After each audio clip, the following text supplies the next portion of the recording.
I got hypnotized, Oh. and it was crazy. I got hypnotized like on stage, and I just like, magic is dope. I came out junior year. Why I say this is because it was never like, I never had like this huge extravagant story or anything. I just tweeted and I was like, I think I'm gay. After the TED Talk, I started getting asked to speak at schools. After that, like a month of that, I was over it and I wanted to make music.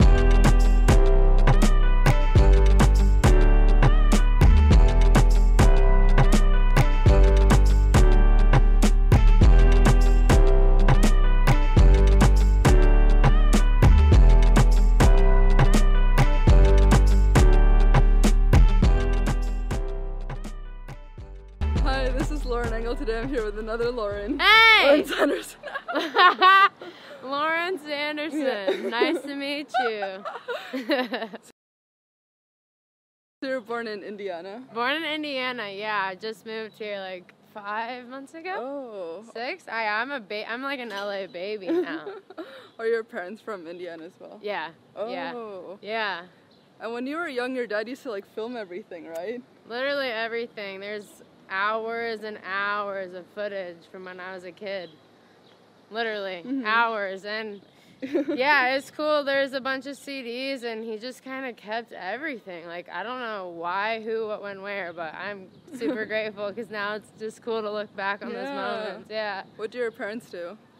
My mom is a nurse, and my dad, he's actually a coach for real estate stuff, and he's like a motivational coach kind of too. Yeah. Where do you think you got your creative side from?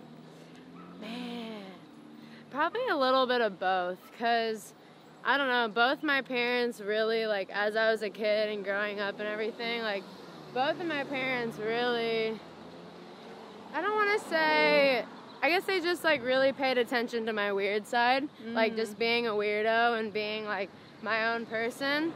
Both my parents just never pressured me to be normal. You know, they were always just like, she's the crazy one, she's the weird one. So then I was always like, just learn to embrace the weirdo stuff and creative stuff. What are your parents' personalities like? My mom is very goofy and funny, and she's very like cute.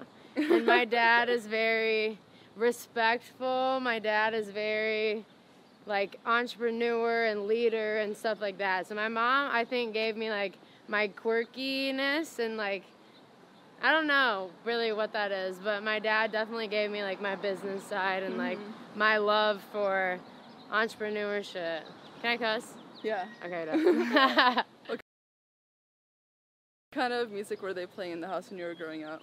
My mom was playing a lot of, I'd say like a mixture of like country and hip hop. Like I grew up in Indiana, so like Keith Urban, Faith Hill, Tim McGraw, and then I also heard my first hip hop album with her, which was Sierra's album, My Goodies. Oh my god. Yep, so changed good. my life forever.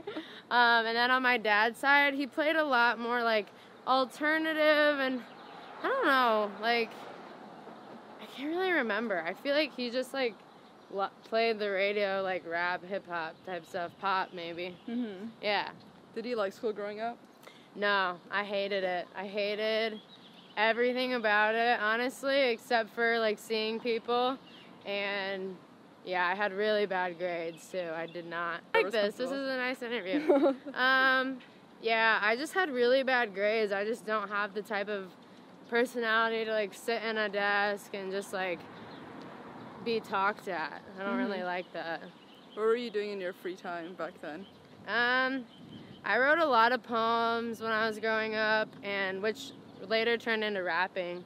And I don't know, I've always, like, ever since I got my license when I was 16, I've always just driven, like, all the time. I don't know why. It's just, like, it's a hobby. Just driving and playing music super loud.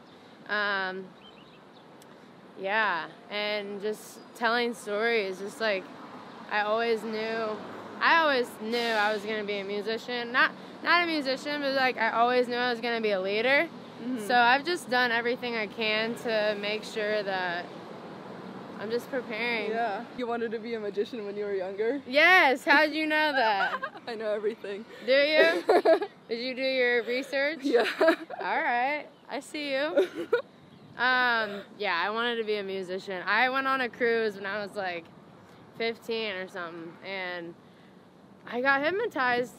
Oh. And it was crazy. I got hypnotized like on stage, and I just like, magic is dope. Well, did they tell you, what did you do on stage? Like, did They like, first of all, they hypnotize you and like put you to sleep basically, and then it's like me and like 20 other people or something, and then they like would tell you like, you're a Abercrombie model and this is your runway, and like stuff like that. So and like I literally did it. It was crazy. All of us did it. Looking back at the video, like they would be like, I think they told us we were like trying out for American Idol, and they would like pick us, and then we had to like do our audition, and like everybody took it seriously. Wow. Yeah, you just like, wherever they tell you, you like put yourself in those shoes. It's just weird. For the rapping stuff that you used to do, were there like people you listened to at that part of your life, like rappers? Yeah, definitely.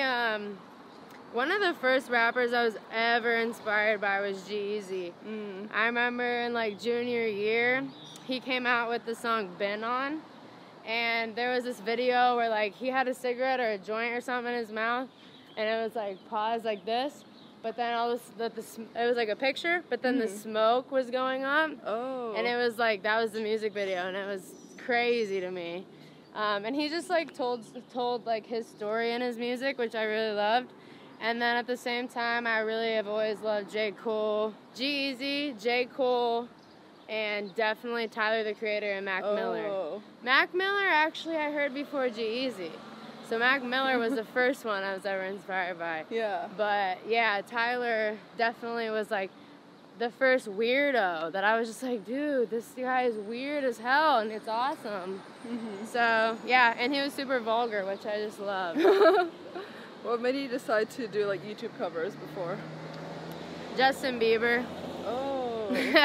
Literally, his bathroom covers and shit. Like, I loved him. He was like the first person to ever really get like a real career from YouTube. You know? Yeah. Whoa! Oh Whoa! You did like a meetup back then at Taco Bell with like a few of your friends. Yes. Yeah, there was about 4 people there. Yeah, that was my first time that I ever like tweeted a location, and I was like, meet me here. I'm on my way to Canada. And I said like a random Taco Bell in Michigan, and I got there, and there was like, that was the first time that anybody's ever like, sign this. It was crazy. How long after did you do that, when you started putting out like your videos? Music? Yeah. I put out my videos like around that time, but the first like time I ever put out a song was a couple years after that. Maybe like 2 years. Oh wow. Yeah. Did you already come out before that? Before the Taco Bell meetup? Yeah. No. Before Taco Bell, after Taco Bell? Before Taco Bell or after? Because Taco Bell affected me in a big way. I love that. Oh my gosh. No, I came out junior year. Why I say this is because it was never like, I never had like this huge extravagant story or anything. I just tweeted and I was like, I think I'm gay. That was me coming out. And then to your parents? Yeah, my parents like... Read Twitter, no. What? Read it on Twitter. No, that was the rest of my family. No, I came out to my dad junior year and my mom junior year. But I think that was like a year after the Taco Bell thing. Yeah. Maybe 2. Was it easy to like let all these people know? My family like means a whole... I mean, I guess what's the best way to say it?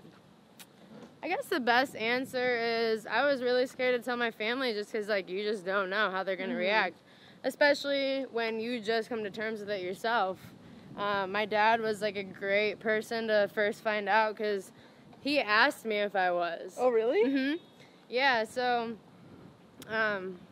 long story short, he knew, like, he could sense that I had feelings for someone, a girl, And so, yeah, he just asked me, and I told him, and he was just so supportive, like, Lauren, no matter what, I'm always going to love you, and, like, all this stuff. So that gave me, like, confidence right off the bat. Oh, wow. You know? Yeah. And not a lot of people get that. So I was super grateful of that. And, I mean, that's just what made me feel confident in it myself. Mm-hmm. You know? Yeah. Because he was like, this doesn't change you. Mm-hmm. It's just you. Like, you're still the same you. And so that just made me accept it, you know? Mm-hmm. And what clicked you to start motivational speaking back then? I think my friends, like, in high school asked me for advice a lot. So I started making the motivational videos, which I only ended up making a few. But, okay. Focus. Started making the videos. Okay. So I started making the videos because I feel like just because, like, I recognized that people really just weren't being positive and they weren't believing in each other, and, like, big dreams, like, couldn't be a thing where I lived. And, you know, people just, like, couldn't comprehend the fact that I wanted to be, like, the superstar someday. And so I just made them, honestly, to cheer on anybody else going through the same shit and to just, like, be the person that I needed. Do you think you got it from your dad, like motivational speaking? Definitely. He was always, like, motivational, inspirational quotes all the time, and he always told me I was going to be a leader someday, and that I was a leader growing up. Like, even when I was 6, he was like, this is our leader, Lauren. Oh. Yeah, so he just always, like, planted that seed, and so did my mom. So, yeah, it just, like, kind of became a thing. Yeah. He spoke it into existence. But towards the end, you didn't really like going to do all these, like, speeches Nah, at school. Yeah. It was just too serious. Like, it Right, was 'cause you too couldn't quiet. swear. Yeah, I couldn't cuss, couldn't, like, tell the real story, couldn't talk about girls and all that. So it was just like, nah, like, I need my own shit. I need my own stage, not the front of a classroom. And you were about to go to University of Indiana, right? Indiana University, Oh, yeah. yeah. I was about to become a therapist. I was about to become a therapist and, you know, have, like, an office where people booked sessions and what the fuck, I don't know. Yeah, that was my plan. And now I just realized that, like, I'm not a one-on-one. Well, I mean, I just wanted a stage. That's really it. I just wanted, like, it to be bigger and crazier and tattoos and just, like, I wanted it to be more badass than just, like, I'm gonna help you today. Mm-hmm. You know, I just wanted to, like, live freely and, like, be happy in my own life, chase my crazy ass dreams, and, like, if people were inspired from that, then that was it. Yeah. And then did you start like putting out your own songs and have management approach you? Or, like, what was the next step in your music at that point? So pretty much when I was ending high school, right before graduation is when I decided that I didn't want to go to college. And I didn't know what I was going to do yet, but my biggest thing was just, like, I wanted to inspire. So I thought of what's, like, the one thing I can do without college? Like, what don't I need a degree for? What can I just jump into? And I was like, the one thing that I thought of was speaking. So that's when I looked up, like, TED Talks, and that's when I found a TED Talk application online. So I filled it out and whatever, got that. After the TED Talk, I started getting asked to speak at schools. After that, like a month of that, I was over it and I wanted to make music. So maybe, like, a couple months after speaking at schools, I made the decision that I want to make music, and then I put out my first song, like, 4 days after I wrote it. Oh. And did that was 2 years like, ago. Did you already know, like, producers at that point? No, I found this guy named Earl Saga. He's from London, and he was just making beats on SoundCloud, and I love them. And that's how that started. I just messaged him, and I was like, dude, I like your beats, let me use one. And he made, like, 20 more, we made, like, 20 more songs together after that. He was the only producer I knew until I moved to LA. So, yeah, he made a lot of my shit. And then were a lot of your previous YouTube fans like translating into people who started listening to the Yeah. music? Yeah. I think and that's how you like, got your music out there initially? Yeah. Well, kind of. I mean, I think like my biggest following was always on Twitter. And like I was always like this, I always just like tweeted shit like all the time, like tweeted about my life, what I was doing, my thoughts, whatever, my feelings. And then Twitter basically like branched off into YouTube, but still my biggest following was Twitter. And so then when I made music, I just posted it on Twitter. And that's really, I think, where people found it. That's where I've always had the most followers. Mm-hmm. And most, like, people, I think, paying attention. Yeah, and then how long after did, like, Epic find you? Or were you, like, looking into a few, like, management or, like, labels? Basically, I made my first couple songs, independent, released my first independent EP, and that's when a few labels had reached out to me, just, like, I mean, pretty big labels, but I wasn't ready to do that, and that just, like, wasn't where I was at in my head. About a year later, I released my second independent project, and that's when Epic emailed my manager and asked what my plans were for the next couple months or years or whatever, and they flew me out to LA with, like, the rest of my team at the time, and yeah, I swear to you, like, right when I first heard from them, I thought I knew at least that I didn't want to sign and that I wanted to keep being independent.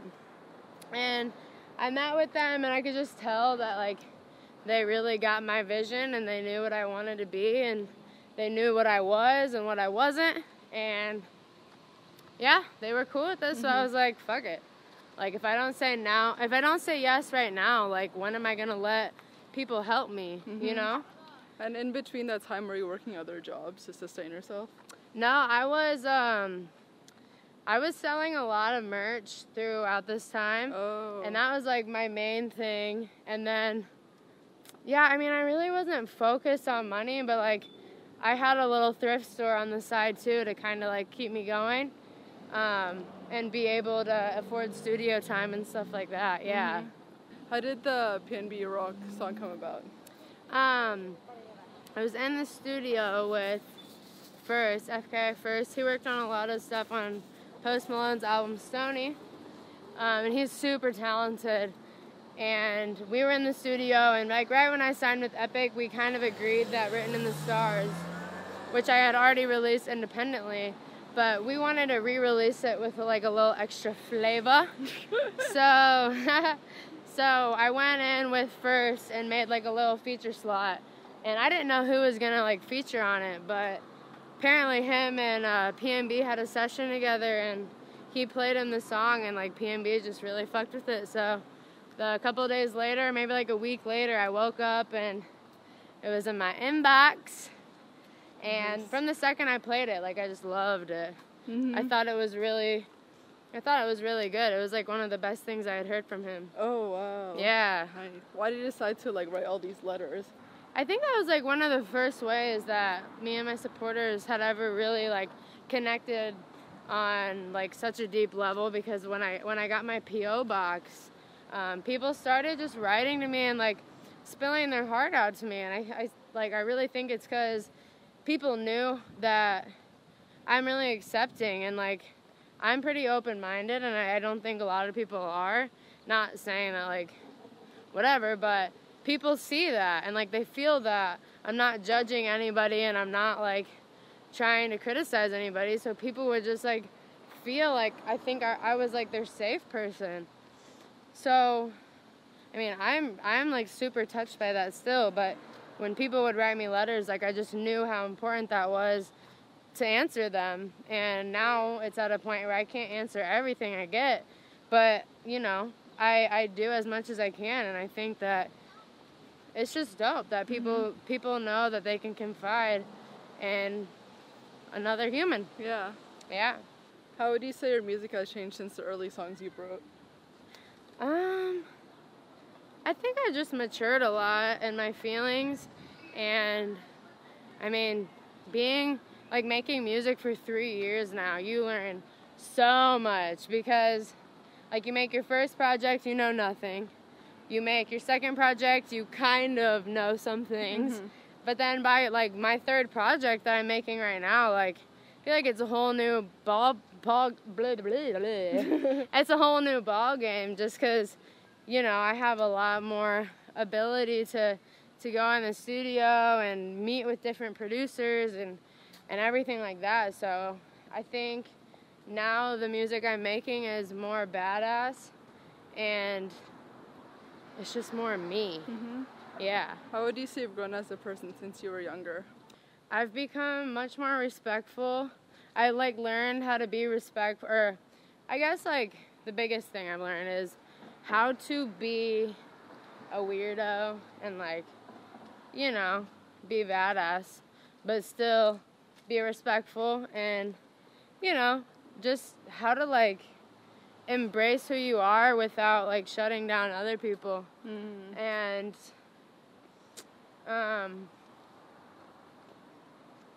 yeah, I've become a lot more motivated and mm-hmm. like inspired in my own life too, because I used to be super unmotivated. I used to like be really like I don't give a shit about anything mentality, and now I give a shit about pretty much everything, everything that I need to at mm-hmm. least. So yeah. Yeah. What would you say have been your biggest challenges so far?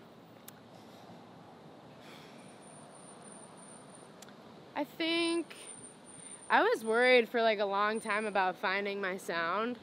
Like I just felt like I'm like everybody I looked up to or whatever really like knew what they were doing. They knew production wise, they knew lyrical, and like they knew their flow and whatever. Mm-hmm. I just felt like I did not know my style or like my full vision. I just knew like I want to inspire people, but like I didn't know what I wanted it to sound like. And so my biggest challenge was just finding my lane and like really embracing who I am and musically, whether it's singing or rapping or just like believing in myself that I can like really do whatever I want. Mm-hmm. So yeah, another thing, I mean, when I signed, it's so much different than being independent. When you're independent, you can release shit whenever you want, however you want. You don't have to go through a million people just to do like one thing, which I'm endlessly grateful that I signed, and I'm so happy that I signed. But it was a lot to like learn, you know? Mm-hmm. Realizing that like not everything can just be like at the snap of a finger or push of a button. It's like everything is a process, everything has a plan, everything is like perfectly constructed, and yeah, it was just a learning process. Mm-hmm. What does love mean to you? Love? Yeah. Love. I've never been asked that. What does love mean to me? Love is just anything that makes you, for 1 second, okay, this is going to be so cheesy. Just for 1 second, it's whatever just makes you forget about all the bad things in the world. And for that 1 second, I like your shoes. Thank you. You're welcome. And for that 1 second, you know, you just let the happiness pour in. Mm-hmm. Whether that's a person or a thing, whatever it is. Like when I'm skating, I feel like just love. I feel like I am love in that moment. Because I don't give a fuck about nothing but that. What are the meanings behind your tattoos? What one? Or your I don't know. Do you have my favorites? Favorite? I think something cool. I think something cool is like a lot of the tattoos I get, I picked out of a box. Mm-hmm. Like this one, this one, this one, this one, this one, and this one, and this one. I all picked out of like a random box. Mm-hmm. So I didn't know what it was before I picked it out. It's just called the Get What You Get box in Indiana, where I'm from. And yeah, I think it's fucking dope to get a random tattoo. Because whatever you picked, that means like that's what the universe wanted you to get. Yeah. I sometimes think that like someday I'm gonna be a grandma with this on my hand. I'm like, cool. Yeah. Last question. What do you want to be remembered for? damn, doing whatever the fuck I want and not giving a fuck about the consequence. I want to just be the definition of, like, I mean, I don't want to be. I think I am the definition of just, like, literally, I hate be yourself, but just, like, I am myself, and I don't let a single fucker get in my way. Yeah, I love that. Yeah. Thank you so much. This was yeah. awesome. Thank you. Bye.